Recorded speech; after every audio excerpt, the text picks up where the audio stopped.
नरेंद्र मोदी आतंक के खिलाफ जीरो टॉलरेंस का सख्त रुख रखते हैं क्योंकि उन्हें पंजाब और जम्मू कश्मीर के आतंकवाद की समस्या की जड़ का पता है। 80 के दशक से शुरू हुआ यह इतिहास व्यापक हिंसा, हाई प्रोफाइल हत्याओं और देश तोड़ने वाली साजिशों के नाम दर्ज है। नरेंद्र मोदी तब भारतीय जनता पार्टी के लिए गुजरात में जमीन तैयार कर रहे थे। 1989 के लोकसभा चुनाव में नरेंद्र मोदी के अनोखे प्रचार और कुशल रणनीति ने पहली बार कमाल कर दिखाया था।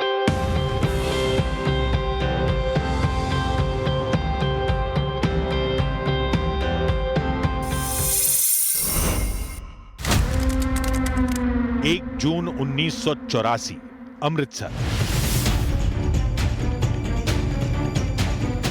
राजनीति की वेदी पर बलिदानों का कालखंड शुरू हो गया था। इंदिरा गांधी सरकार ने स्वर्ण मंदिर पर कब्जा जमाकर बैठे जरनैल सिंह भिंडरांवाले के खिलाफ ऑपरेशन ब्लू स्टार का आदेश दिया। सुरक्षा बल ने खूनी संघर्ष के बाद स्वर्ण मंदिर को मुक्त कराया, लेकिन ऑपरेशन ब्लू स्टार से देश में सांप्रदायिक विष घुल गया।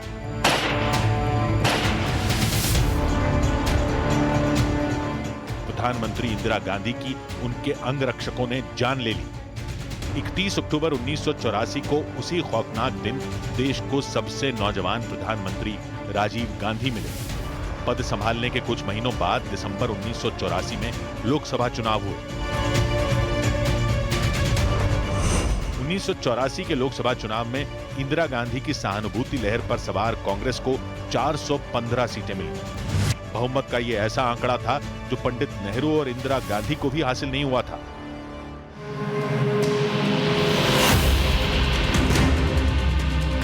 तो राजीव गांधी सरकार ताजपोशी के बाद से संकट में घिरी रही।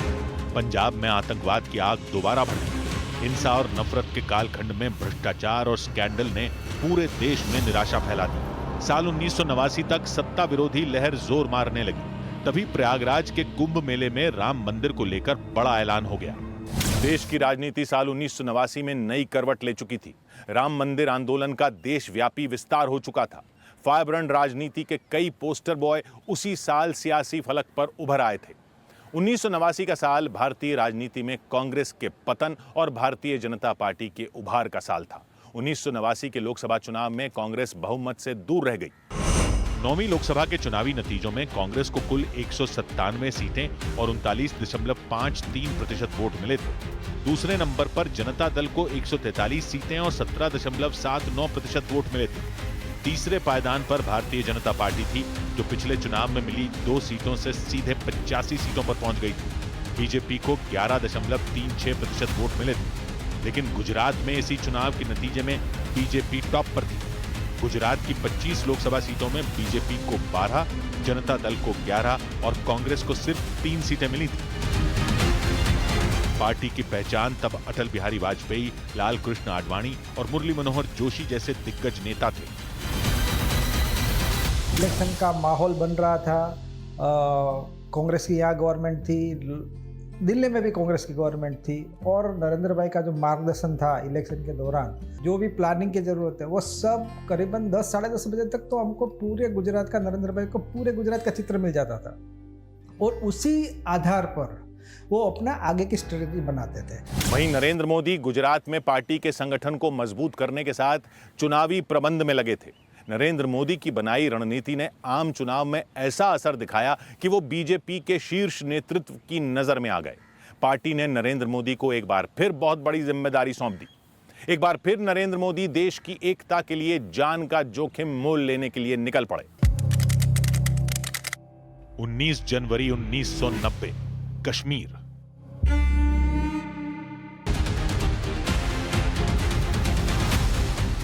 पाकिस्तान प्रायोजित आतंकवाद कश्मीर घाटी में जड़ें जमा चुका था।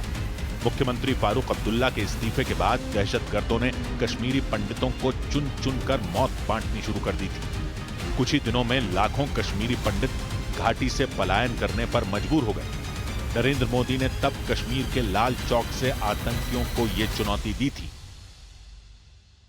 लाल चौक में पोस्टर्स लगाए, दीवारों पे लिखा है, जिसने अपनी मां का दूध पिया हो वो श्रीनगर के लाल चौक में आए, आकर के भारत का तिरंगा झंडा फहराएं और अगर वो जिंदा वापस जाएगा तो आतंकवादी उसे इनाम देंगे।